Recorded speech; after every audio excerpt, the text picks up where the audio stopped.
السلام عليكم ورحمة الله وبركاته. اهلا بيكم مع ام عبد الله اتهم ام عبد الله في البيت. والنهارده هعمل لكم لانشون الفراخ الفاخر بربع فرخة. هتقومي تعمليه بكل سهولة، وده لانشون مختلف تماما عن اللانشون الاقتصادي. واذا عجبكم الفيديو ما تنسوش اشتراك في القناة وتفعيل جرس الاشعارات ولايك وشير مع غيركم عشان الكل يستفيد. ندخل على المقادير على طول.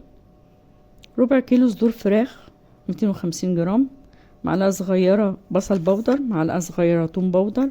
لو مش متاح عندك ممكن تبشري بصلة صغيرة و3 فصوص توم مبشورين، معلقة صغيرة خلطة برجر لو متاح عندك، ربع معلقة جنزبيل، ربع معلقة قرفة، ربع معلقة كمون، ربع معلقة فلفل اسود، ربع معلقة بهارات فراخ، ربع معلقة بابريكا، مكعب مرقة فراخ، ربع كوب زيت 50 ملي، ربع كوب مية متلجة 50 ملي، 2 بيضة في درجة حرارة المطبخ، معلقتين كبار نشا.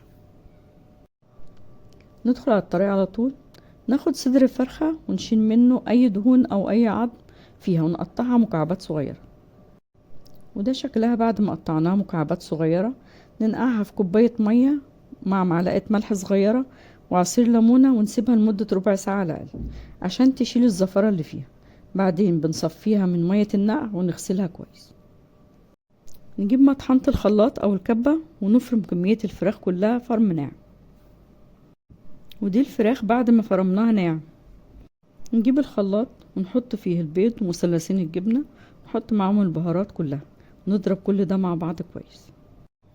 بعد ما ضربناهم في الخلاط نحط عليهم الزيت والمية المتلجة ونضربهم مع بعض.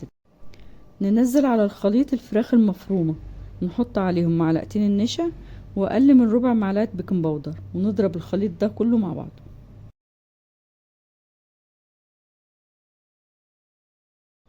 وده قوام الخليط اللي احنا محتاجين نوصله، هو هيبقى تقيل زي ما انتوا شايفين في الفيديو.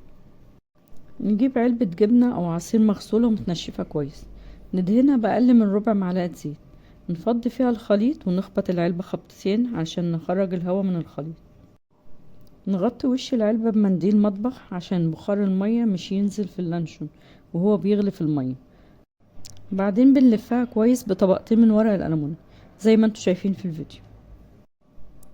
نجيب طاجن فخار ونحط فيه العلبة بعد ما لفيناها كويس وننزله في مية مغلية وتكون مغطية نص العلبة. وفايدة الطاجن الفخار مش هيخلي العلبة تتحرك وقت الغليان. نسيب اللانشون في المية المغلية لمدة ساعة، مش بنفتح عليه قبل ساعة. احنا بنختبر سواه بعد ساعة بخشبة خلة او سكينة، لو طلعت نضيفة يبقى استوى. وده شكل اللانشون بعد ما استوى. بنخرجه من العلبة عشان مش يعرق في العلبة، بنسيبه يبرد من ساعة لساعتين او لتاني يوم. وانا هنا كنت مستعجلة فقطعته وهو ساخن، لكن لما بيبرد بيتقطع كويس وشكله بيبقى احسن، وهو طري وطعمه وريحته مختلف تماما عن اللانشون الاقتصادي. جربوه وهتعرفوا الفرق. وبكده نكون خلصنا فيديو النهاردة. لانشون الفراخ الفاخر بمقادير مظبوطة ان شاء الله، هيظبط معاكي من اول مرة. واشوفكم في فيديو جديد ان شاء الله.